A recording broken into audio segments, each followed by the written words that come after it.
역시 마찬가지죠. 신앙생활하는 가운데도 시험이 또 시련이 있지 않습니까? 예. 어떤 분들은 이 시련과 시험을 당하면서 너무 힘들어합니다.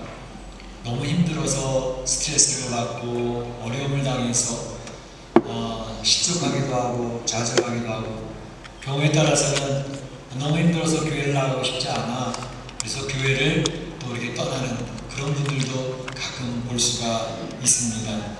시험을 안 당했으면 좋겠는데 시험과 시련이 있는 세상, 그리고 우리 신앙생활인 것을 부인할 수가 없습니다. 오늘 이 야고보서를 기록한 야고보는 이야기하기를, 너희가 여러가지 시험을 당하거든 온전히 기쁘게 여기라. 여러가지 시험을 당하거든 온전히 기쁘게 여기라, 이렇게 이야기를 하고 있습니다. 제가 이제 고린도 후서를 마치고 야고보서를 이제 차례대로 또 살펴보고자 합니다. 그런데 오늘 이 야고보서를 썼던 이 야고보는 누굴까 하는 것부터 간단히 한번 생각을 해볼까요? 야고보, 예수님의 12제자들 가운데도 야고보가 있었습니다. 그 예수님의 12제자들 가운데 한 사람인 이 야고보가 이 야고보서를 기록했을까요? 여러분들이 생각하시기 어떻습니까? 아니면 다른 야고보일까요? 오늘 본문 이 야고보서를 기록한 야고보는 예수님의 12제자 중에 하나였던 야고보가 아닙니다. 그럼 누굴까요? 예수님의 동생이 여러 명이 있었습니다. 남동생들이 있었고 여동생들도 있었습니다. 그런데 그 예수님의 바로 밑에 동생 이름이 야고보입니다. 이 야고보가 이 야고보서를 기록했습니다. 예수님이 계실 때, 예수님이 활동하실 때에 그의 형제들은 예수님에게 별로 호의적이지 않았습니다. 심지어는 예수님의 활동을 보면서 빈정거리기도 했습니다. 이를테면 절기를 만나서 많은 사람들이 예루살렘, 유대로 가고 있을 때에 예수님이 나사렛에 있는 것을 이야기하면서, 아니, 많은 사람들 앞에 당신 알리기를 원하는 사람이라면 그 사람들이 많이 모여있는 유대, 예루살렘에 절기 때 가서 이야기를 해야지, 왜 이 시골 구석 나사렛에 있는 거요? 라고 하며 빈정거렸던 거거든요. 요한복음 7장 5절을 보게 되면 그것을 이렇게 얘기합니다. 요한은 이야기하기를, 예수님의 형제들, 그들은 예수님을 믿지 아니하더라, 이렇게 기록하고 있거든요. 그러니까 예수님과 같이 나눠 있던 예수님의 형제자매들도 예수님을 믿지 않았습니다. 근데 어떻게 된 거죠? 예수님 십자가에 달려 돌아가시고 예수님 부활하시고 난 이후에 그들이 180도 바뀌었습니다. 예수님이 말씀하셨던 것이나 예수님이 생활하면서 보여주셨던 그런 모든 것들이 이제는 확인이 되어지면서 바로 예수님의 바로 밑에 동생 야고보가 예수님을 받아들이게 되었고 믿게 되었고 예수님의 사역자로 바뀌게 되었던 것을 볼 수가 있습니다. 오늘 본문의 야고보는 야고보서 1장 1절 시작하면서 그리스도의 종된 나 야고보라고 이야기를 합니다. 예수님을 형님이라고 이야기하지 않고 그리스도의 종이라고 자기를 호칭하고 있는 것을 볼 수가 있습니다. 나중에 야고보는 크게 초대교회 때 활동을 했던 거물이 됩니다. 이럴 때는 사도행전을 보게 되면 사도 바울이 주의 복음을 증거하는 가운데에 큰 문제가 발생했죠. 그 문제는 새로 이방인들에게 주의 복음 예수 그리스도를 증거하는데 그 새로 이방인들이 할례를 받아야 되느냐 안 받아도 괜찮냐 라고 하는 문제가 초대교회에 계속된 문제였습니다. 그러니까 그 몇천 년 동안 이 신앙생활을 해왔던 유대인들은 예수님을 믿긴 믿어도 할례를 받고 절기를 지키고 안식일을 지켜야 그래야 구원받은 백성이 될 수 있어 라고 이야기를 계속 하는데, 새로 예수님 믿게 됐던 이방인들, 유대 출신이 아닌 사람들은 사도 바울은 예수님만 믿으면 돼, 할례 안 받아도 괜찮아, 이렇게 얘기를 하니까 이 충돌이 되는 거예요. 그래서 예루살렘 교회에서 첫 번째 예루살렘 총회가 열리게 됩니다. 할례 문제를 정리하기 위해서. 할례를 받아야 구원을 받냐, 할례 받지 않아도 복음은 완전한 것인가 라는 것에 대해서 그 예수님의 12제자를 비롯해서 사도들과 많은 이제 신앙의 지도자들이 예루살렘에 모여서 그 문제를 안건으로 놓고 처리를 하는데, 그때 예루살렘 교회에서 총회할 때 총회장이 누구였느냐? 바로 예수님의 동생이었던 야고보가 총회장이 되었습니다. 그래서 총회장이 되어져서 그 이야기를 정리할 때 베드로의 의견을 듣고 또 사도 바울의 이야기를 듣고 다른 반대하는 사람들의 이야기를 들으면서 결정해서 결론되었던 것은 할례를 받지 않아도 예수님을 믿는 믿음 하나로 구원을 받는 게 맞다라고 결론을 내려서 총회 결정을 하게 되었던 것이죠. 그래서 복음이 확립이 되게 되었던 것을 볼 수가 있습니다. 야고보와 같이 초대교회의 기름 같은 거목으로 귀한 일을 감당하게 됐던 사람이 이제 오늘 이 야고보서를 기록함으로써 바로 신앙인들이 어떻게 살아야 될 것인가 하는 것에 이야기를 하고 있습니다. 특별히 야고보가 이 야고보서를 당시에 많은 초대교회의 형편들이 그러했던 것처럼 신앙생활을 한다는 것은 굉장히 어려웠습니다. 예수님을 믿는다는 것은 생명을 걸고 믿어야 되는 그런 어려운 환경이 있었습니다. 베드로전서를 살펴볼 때도 그랬던 것처럼 유대인들의 핍박이 있었죠. 로마 정부의 핍박이 있었죠. 환난이 있었습니다. 그러니까 신앙생활하는 게 이렇게 편리하지가 않았습니다. 생명을 걸고 죽을지도 모르는 그런 상황에서 예수님을 믿고 신앙생활을 했던 것이죠. 그때에 그 신앙인들이 많은 시험을 당할 수밖에 없고 환난을 만날 수밖에 없고 어려움을 당할 수밖에 없는 그런 상황들이었습니다. 그때에 바로 야고보가 이야기를 합니다. 여러 가지의 시험을 만나거든 온전히 기쁘게 여겨라 이렇게 얘기합니다. 그래서 오늘 말씀의 제목을 시험을 기쁘게 여기자라고 하는 말씀의 제목을 걸고 하나님의 말씀을 나누고자 하는 것입니다. 먼저 생각해 볼 것은 아니 시험을 만나는데 기쁘게 여기라는 게 도대체 무슨 뜻일까? 라고 하는 것을 생각해 보고자 합니다. 시험을 만났는데 뭐가 기뻐? 왜 기쁘게 된다는 것이지? 라는 것을 이야기하는 것입니다. 시험을 만나면 기뻐할 사람이 몇 명이나 있겠습니까? 될 수만 있으면 시험을 안 만났으면 좋겠어. 시련을 안 만났으면 좋겠어. 어려운 일들, 환난이나 핍박 이런 거 안 만났으면 좋겠어. 그것이 보통 사람들이 아닙니까? 불신자들도 그렇거니와 우리 예수 믿는 사람도 시험을 안 만났으면 좋겠다라는 그런 기대가 있습니다. 그런데 바로 우리 예수 믿는 사람들은 이 믿지 않는 세상 사람들이 만나는 모든 시험거리 거의 동일하게 만납니다. 아니 어떤 면에서는 신앙생활하는 신앙이기 때문에 세상의 삶이 더 힘들고 어려운 상황에 놓여질 때가 많다는 것을 우리는 알고 있습니다. 그래서 사도행전 14장 22절을 보게 되면 이렇게 이야기합니다. 하나님 나라에 들어가려면 많은 환난을 겪어야 할 것이다 이렇게 되어져 있습니다. 우리는 하나님 나라에 들어가기 위하여 지금 준비되고 있는 성도들 아닙니까? 하나님 나라에 들어가는 성도로 살아갈 때에 우리는 필연코 필수 과목으로 환난과 어려움을 만난다라는 것을 이야기하고 있는 것입니다. 예수님께서도 친히 말씀하시기를 요한복음 16장 33절에 너희가 환난을 당하나 이렇게 얘기했습니다. 성도들을 향해서 이야기하는 말씀입니다. 성도들에게 환난은 피할 수 없는 것이다 라는 것을 예수님도 알고 계셨던 것이죠. 그래서 너희가 이 세상을 살아가면서 환난과 어려움을 당하나 담대하라 내가 세상을 이기었노라 이렇게 말씀하고 계시는 것입니다. 예수님 말씀하시는 것은 시험을 제거해 주겠다, 시련을 어려운 것들을 제거해 주겠다가 아니라 시험을 만나도 시련을 당해도 환난을 당한다 하더라도 그 환난 속에서 그 어려움 속에서 그것을 이길 수 있도록 승리할 수 있도록 내가 너희와 함께 하겠다 이렇게 말씀하고 계시는 것입니다.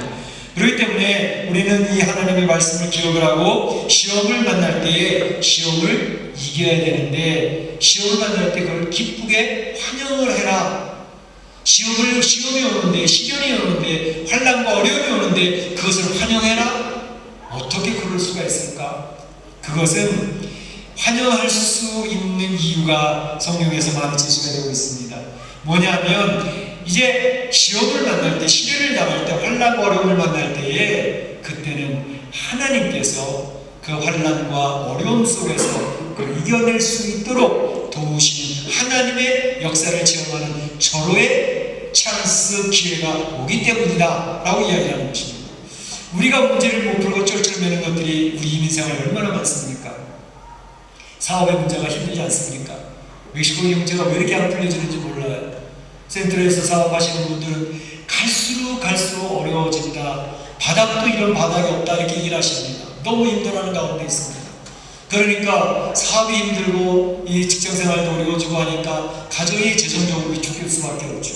재정적으로 위축이 되어지면 이제 부부간에도 날카로워집니다. 그러니까 신경이 막 예민해지고, 그리고 자녀들 대할 때도 넉넉한 마음이 아니라 짜증도 나고 그러죠.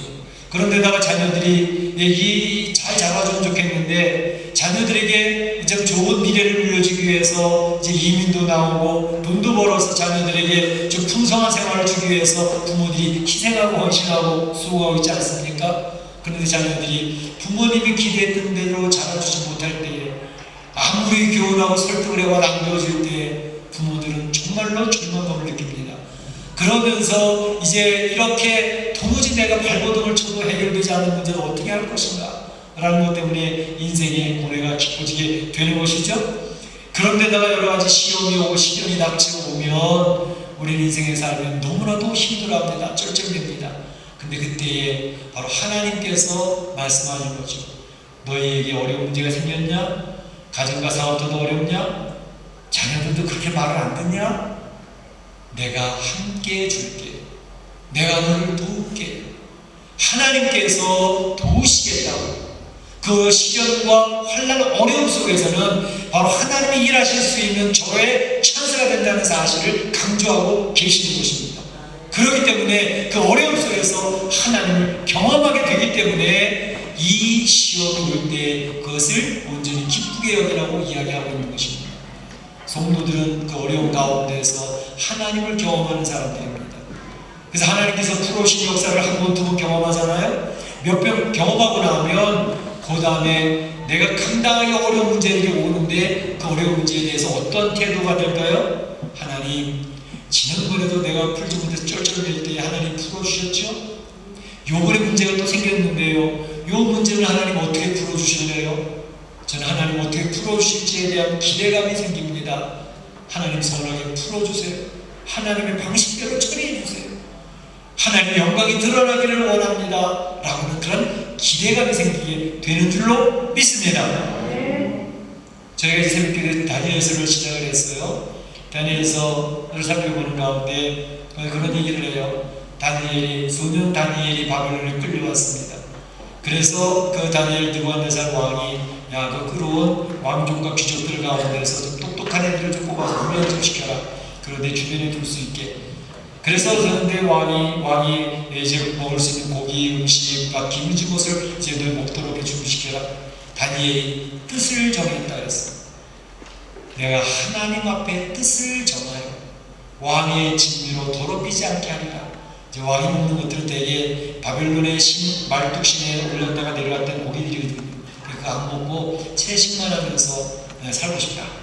뜻을 정했더니만 하나님께서 도우시는 역사들이 나타나는 거예요. 이를테면 환관장에게 이야기를 합니다. 저 고기 안 먹고 채식만 먹을 테니 허락 좀 해주십시오. 그때 환관장이 벌떡 놀라가지고, 야, 네가 고기 안 먹는 건 네 자유지만 그렇게 하다가 내 모가지가 나가라는 수가 있어. 왕이 시키는 대로 안 했으니까. 그랬더니 그럼 열흘만 시험 좀 해보시죠. 하나님께서 역사하시는데 열흘 동안 채식만 먹었는데 고기 먹고 왕의 진미를 먹었던 그 친구들보다 훨씬 얼굴에 빛이 나고 건강한 모습을 유지할 수 있는 거예요. 하나님께서 개입을 하시는 거죠. 하나님 앞에 바로 살고 싶다라고 하는 그 소년이 뜻을 정하니까 그 목이 잘릴지도 모르는 환관장의 마음을 감동을 시켜서 허락할 수 있도록 역사하시죠. 뿐만 아니라 고기를 안 먹었는데도, 채소만 먹는데도 고기 먹는 친구들보다 더 얼굴에 빛이 나게 만드셨죠. 누구의 역사일까요? 하나님이 개입하시는 역사입니다. 사람 마음 바꾸는 게 제일 힘든 거거든요. 환관장이 자기 생명을 걸고 그걸 허락할 수 있겠어요? 하나님이 역사하시니까 그 마음에 감동이 임하는 것입니다. 이 세상 살면서도 우리와 원수가 되어지고 축이지는 사람들이, 내가 아무리 설득을 하고 아무리 노력을 해봐도 안 바뀌지는 사람들, 하나님 앞에 기도하면서 하나님이 감동시키면 한순간에 그들의 마음이 녹아져버리고 바뀌어져 버립니다. 그런 간섭을 하나님이 하시는 것입니다. 그러니까 하나님 앞에 바로 서는 사람은 하나님 도우시는 역사들이 다니엘에 많이 나타나고 있는 거죠. 다니엘서 1장에 가게 되면 다니엘이 시험을 만납니다. 무슨 시험이죠? 이 바벨론 관리들이, 야, 굴러온 돌이 박힌 돌을 뽑아내려고 그러네. 샘이 났습니다. 질투가 생겼습니다. 다니엘이 최고의 관리직에 올라가서 그 사람들을 다루고 있으니까 야, 저거 제거해버리자. 저거 어떻게 제거해버리지? 그러다가 빌미를 잡았습니다. 쟤는 바로 자기네 신에게 하루에 3번씩 기도하는데 그거를 걸면 되겠다. 그래서 바벨론 왕 다리오에게 이야기하죠. 이제 바벨론의 신 말뚝에게 기도하지도 않고 다른 우상에게 절하는 사람이 있으면 그 사람을 처리할 수 있는 그런 결정권을 결정을 좀 해주십시오. 왕이 그것도 모르고 거기다가 도장을 찍지 않습니까? 다니엘이 그걸 알았어요. 이제 나를 처리하려고 하는구나. 그런데 다니엘이 어떻게 했죠? 왕의 도장이 찍힌 것을 알고도 전에 하던 대로 동쪽의 창문을 열고 하루에 3번씩 무릎을 꿇고 하나님께 기도하는데 그 하나님께 감사하였더라. 자기 죽을 줄 알았어요. 사적으로 더 될 줄 알았다고요. 그런데도 변함없이 하나님이 원하시는 대로 해주세요 라고 하며 시련을 만났고 시험 만나고 죽을 생명의 위기를 만났는데 포기하지 않고 하나님, 제가 좀 당분간 좀 쉴게요. 요새 죽을 것 같아요. 쉬었다가 나중에 기도하면 되잖아요. 그렇죠? 아니, 그는 하나님 앞에 전에 하던 대로 그대로 합니다. 결국 그 함정에 그물에 걸렸습니다. 다니엘을 갖다 집어서 던지게 됐습니다. 다리오는 그것도 모르고 그것에 대해서 후회를 했죠. 다니엘은 하룻밤은 잘 견디라. 그 다음날 하룻밤을 지내고 난 뒤에 바로 가서 사자를 해서 부릅니다. 그 사자들은 다니엘을 잘 잡아먹으라고 해주는 분교는 사자들입니다. 다니엘아, 다니엘아, 너 죽었니 살았니? 그랬더니 다니엘, 왕이시오 안심하소서 저는 살아있습니다. 다리오 왕이 너무 기뻐하죠. 빨리 꺼내라 빨리. 그래서 다니엘을 건져내고 다니엘을 모함했던 그 관리들, 그의 아내까지 그의 자녀들까지 모조리 잡아서 그들을 그 사자굴에 던져놨는데 성경에 보게 되면 그들이 땅에 떨어지기 전에 사자들이 그들의 뼈를 으스러뜨렸다라고 그렇게 기록을 하고 있습니다. 하나님의 놀라운 역사가 아닙니까? 하나님께서는 바로 이와 같이 하나님 앞에서 주제일관 하나님을 바라보고 살아가는 주의 백성들을 이와 같이 지키시는 분이십니다. 시험이 올 때, 환난이 올 때, 어려움이 올 때 하나님 어떻게 돌보시고 역사하시는지를 체험할 수 있는 절호의 찬스가 생긴다는 사실을 기억할 때 우리는 시험이 와도 시련이 와도 그것을 기쁘게 환영하게 될 줄로 믿습니다. 그렇게 되시기를 축원합니다. 두 번째로 이야기하는 것은 성경에서 그럼 믿음의 시련은 무엇을 만들어낼까요? 그랬어요. 믿음의 시련은 무엇을 만들어낼까요? 오늘 말씀해 보게 되면 이 3절에 너희 믿음의 시련이 인내를 만들어내는 줄 너희가 알미라 이렇게 이야기하고 있습니다. 쉬운 시험을 기쁘게 여기는 이유를 말씀드렸죠. 전능하신 하나님이, 살아계신 하나님이, 역사하신 하나님이 문제를 풀어주시는 것을 우리가 기대할 수 있기 때문에 그것을 경험했던 성도들이 시험이 와도 그것에 기대감을 가지고 기쁘게 받아들인다는 것입니다. 그런데 그렇게 하는 역사 이루어질 때까지 필요한 것은 인내가 필요하다는 것입니다. 하나님 역사하실 때까지 잘 참고 견디는 그런 인내를 만들어내는 열매가 있다는 것입니다. 그래서 믿음의 시련이 올 때에는 인내라고 하는 열매가 맺어진다는 것을 꼭 기억해라 이 얘기를 합니다. 로마서 5장 3절에 사도 바울이 로마 교회에 편지를 보내면서 이렇게 얘기를 합니다. 우리가 환난 중에도 즐거워하나니 성도들은 환난 중에도 즐거워하는 사람들이란다. 왜냐하면 환난은 인내를, 인내는 연단을 소망을 이루는 줄을 알미라 이렇게 기록을 하고 있습니다. 환난이 오잖아요. 그럼 성도들은 인내하기 시작합니다. 참고 견디는 인내를 만들어냅니다. 그리고 참고 견디는 가운데에서 그들은 단련이 이루어집니다. 연단이 이루어져서 단련하는 쇠가 강철이 되는 것처럼 무쇠를 불에다가 담궜다가 불에다가 녹이고 물에다 담궜다가 불에다 또 녹이고 물에 담궜다 하면서 강철을 만들지 않습니까? 그것처럼 바로 이 환난과 연단이 이제 우리를 단련시키는 것이죠. 그래서 우리가 점점 이 환난 속에서 불시험을 만나는 가운데에서 성도가 아주 강한 존재로 만들어져야 된다는 것입니다. 그러면서 하나님을 향한 그런 소망이 생기게 된다는 것이죠. 하나님께서 역사하실 거야, 하나님 도우실 거야, 하나님께서 결국은 해결해 주실 거야 라고 하면서 그 어려운 상황을 잘 참고 견디는 그런 역사들이 나타난 줄로 믿습니다. 그 하나님께 역사들이 나타나게 되는데, 바로 이런 환난과 시련이 올 때에 우리에게 인내를 주는 놀라운 열매가 맺혀지는데, 우리가 아브라함의 신앙을 좀 더 얘기하지 않습니까? 아브라함이 갈대아우르에서 이제 부름받을 때의 나이가 75세입니다. 75세 부름받을 때 하나님 아브라함에게 약속을 하셨어요. 너의 자손들을 복의 근원으로 삼을 것이다.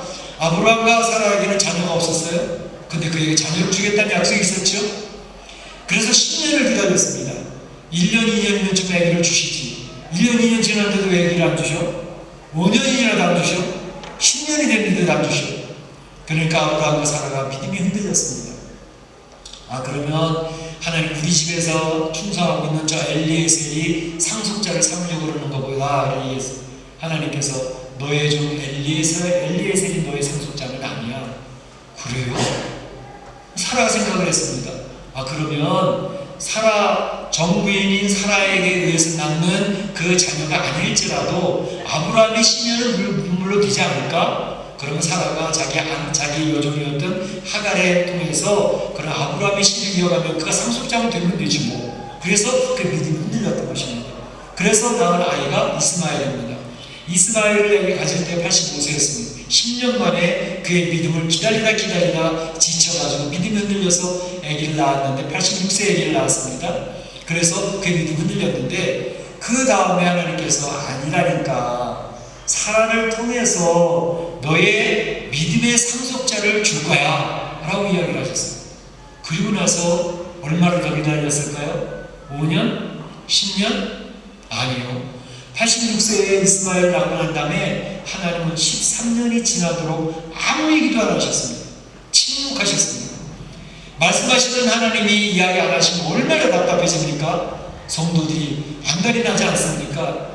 아브라함과 사라는 13년 동안을 침묵하신 하나님의 음성을 기다리고 있었습니다. 참고 기다리며 했는데 99세, 그러니까 86세에서 99세 13년이잖아요. 99세 될 때 하나님께서 내 아내가 잉태한다 라고 이야기하십니다. 99세 잉태를 하고 100세에 아기를 낳았으니 그 이름이 이삭이 태어나게 됐던 것입니다.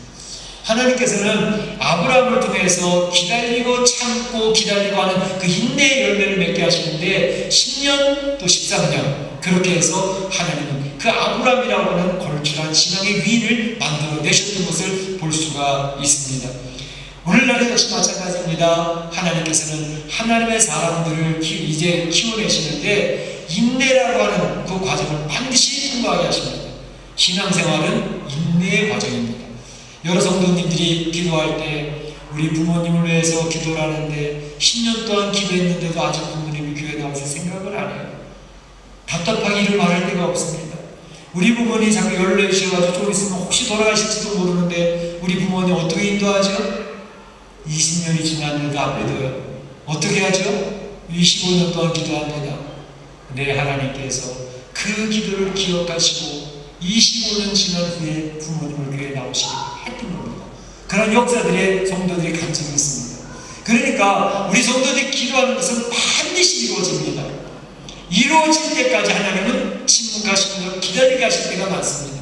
그 기다리는 과정 속에서 우리 성도들은 연단, 단련되는 그러한 성도처럼 멋있는 신앙으로 세워지게 되는 줄로 믿습니다. 인내를 통해서 하나님의 축복을 누리게 되는 것이죠. 마지막으로 오늘 본문에서 이야기하고 있는 것은 이 인내를 온전히 이루라 라고 말씀하십니다. 인내를 온전히 이루라. 이게 무슨 뜻일까요? 인내를 이루라 그러면 되는데 인내를 온전히 이루라 하시는 말씀은 바로 인내하기가 어렵다는 것을 전제하고 있는 것입니다. 인내하는 것이 쉬우면 온전히 이루라는 말씀은 안 하십니다. 그런데 인내를 온전히 이루라는 것은 인내하는 것 자체가 너무너무 힘들기 때문에 그런 말씀을 하시는 것입니다. 아브라함이 기다리고 인내하면서 결국은 하나님의 약속에 이삭의 열매를 얻게 되지 않았습니까? 인내의 대표적인 사람은 욥이라고 하는 분입니다. 욥은 얼마나 하나님 앞에 바르게 살았던 사람입니까? 그런데도 불구하고 이 사람이 다 망가져버립니다. 하나님 앞에 신앙으로 승리했던 사람인데 사단이 그 일을 하잖아요. 그 사람 신앙생활 잘하는 거는 이 세상에서 복을 받았으니까 신앙생활 잘하는 거예요. 다 그 사람을 무너뜨려 보세요. 당장 하나님 못하고 도망갈 건데 하나님이 그럼 네 시험을 내가 허용하노라. 사단이 허용을 받아서 그 시험을 어떻게 했습니까? 제일 먼저는 욥이 되게 부자였습니다. 동방의 부자였습니다. 그의 재산을 한순간에 다 날려버렸습니다. 다 뺏어가 버렸어요. 그 다음에 왔던 시험은 뭐죠? 그의 자녀들이 다복했습니다. 자녀들이 많아서 잘 자라고 있었습니다. 그 자녀들 한순간에 기둥이 무너져 5개 만들어버렸습니다. 이렇게 비극이 계속될 수 있을까? 그 다음에 왔던 건 뭐죠? 그를 이해해 줄 만한 그의 아내, 그 아내가 욥을 향하여 너의 하나님을 욕하고 죽으라고 얘기합니다. 정말로 가슴이 무너지는 그런 어려움 속입니다. 그런데 욥은 하나님 앞에 범죄하지 않았다 해서 참고 견딥니다. 그런데 위로해 주겠다고 찾아왔던 친구들이 와서 욥에게 이야기하는데 그 가슴을 찢어냅니다. 너 이렇게 어려운 일이 생긴 것은 분명히 너에게 무언가 잘못이 있기 때문이야. 너의 죄악 때문에 재산도 다 잃고 가족도 다 잃고 네 와이프도 그렇게 얘기를 하는 거야. 너 빨리 회개해. 그거 찌르는데 미치는 것입니다. 욥은 그래도 범죄하지 아니하고 견디어냅니다. 참고 이겨냈습니다. 하나님께서 그의 말로의 복을 주시는데 이전에 받았던 복은 그 이상으로 2배나 되는 복을 그에게 허락하셨던 것을 우리 성경을 통해서 잘 알고 있습니다. 욥의 인내를 우리가 배워줘야 될 것입니다. 성경에서 이야기하는 것은 이렇게 인내를 잘 하게 되어지면, 인내를 잘하게 되면 맺어진 열매 3가지가 있다 이렇게 이야기를 합니다. 그 3가지는 오늘 성경 4절에서 얘기하는 것처럼 인내를 온전히 이루면 너희가 온전해진단다. 온전함. 너희가 인내를 잘하면 구비하는 존재가 되어진다 얘기하고 있고, 인내를 잘하면 조금도 부족함이 없는 존재가 되어진단다 이렇게 이야기를 하고 있습니다. 온전함이라고 하는 것은 성숙한 하나님의 사람으로 세워져 간다는 것을 이야기하고 있습니다. 신앙생활을 했는데 5년이 지나도 10년, 20년이 지나도 성숙하지 못한 신앙이 있을 수 있어요. 30년 됐는데도 여전히 유치원 생활의 신앙생활하는 사람이 있습니다. 누군가가 돌봐줘야 되고 누군가가 섬겨줘야 그 신앙이 유지되는 그런 신앙이 있습니다. 그런가 하면 10년, 20년도 안 됐는데 바로 하나님 안에서 성숙한 신앙이 인격으로 변화되면서 누가 섬기지 않아도, 누가 돌봐주지 않아도 자기 스스로 신앙이 자립하는, 하나님을 바라보고 신앙의 길로 뚜벅뚜벅 걸어가는 그러한 성숙한 신앙의 길로 세워지는 사람도 있습니다. 바로 시련이 와도 인내를 통해서 단련이 되어진 성도는 그와 같이 하나님의 사람으로 세워진다는 것을 이야기합니다. 구비함이라는 것도 거의 비슷한 내용입니다. 제물을 드리게 될 때에 그 드리는 제물에 흠이 없고, 그리고 제물이 완전하게 될 때 그것은 구비되어졌다 이렇게 얘기를 합니다. 바로 우리가 인내를 통해서 하나님의 사람들로, 하나님 앞에 드려질 제물들로 구비가 되어진다는 것을 의미하고 있습니다. 조금도 부족함이 없다는 말도 역시 마찬가지입니다. 바로 이러한 인내를 통해서, 시험과 시련을 통해서 우리 안에 불순물들이 제거합니다. 옛날에 이기적이었던 모습, 욕심부러였던 모습, 이런 것들이 시험을 당하는 동안에 빠져나갑니다. 불순물들이 제거됩니다. 옛날에는 버럭버럭 화도 잘 내던 그런 기질이 점점 제어가 되면서 온유한 주님의 성품을 닮아갑니다. 그러면서 이제는 주님만을 바라보는 그런 사람들로 신앙 인격이 만들어져 가는 것이죠. 그렇게 되어지니 주변의 사람들도 감동을 받고 주변에 돕는 사람들이 생기고 하나님께 영광이 돌려주고 그 인생은 축복받는 인생, 성공한 인생으로 바뀌어진다는 사실을 이야기하고 있습니다. 오늘 이러한 일을 통해서 이런 인내, 이런 시련을 당할 때 인내를 통해서 신앙의 영웅들이 만들어진다는 것을 이야기합니다. 걸쭉한 신앙의 위인들이 만들어진다는 사실을 야고보는 이야기하고 있는 것을 볼 수가 있습니다. 우리 사랑하는 성도들이 이민 생활하면서, 특별히 멕시코 이민에 살면서 얼마나 힘듭니까? 시련이 있습니다. 환난과 어려움이 있습니다. 그것을 여러분 어떻게 맞이하시겠습니까? 이것도 안 왔으면 좋겠어, 그렇게 하시겠습니까? 아니면 시험이나 시련을 얼마든지 와라, 나는 주님의 놀라운 역사를 경험해내리라 라고 하며 인내하며 그것을 승리로 바꾸시겠습니까? 우리 사랑하는 성도들이 오늘 야고보가 건면했던 말씀처럼 어려움이 있고 힘든 게 있는 우리 인생이지만 269의 신앙생활이지만 그 시련을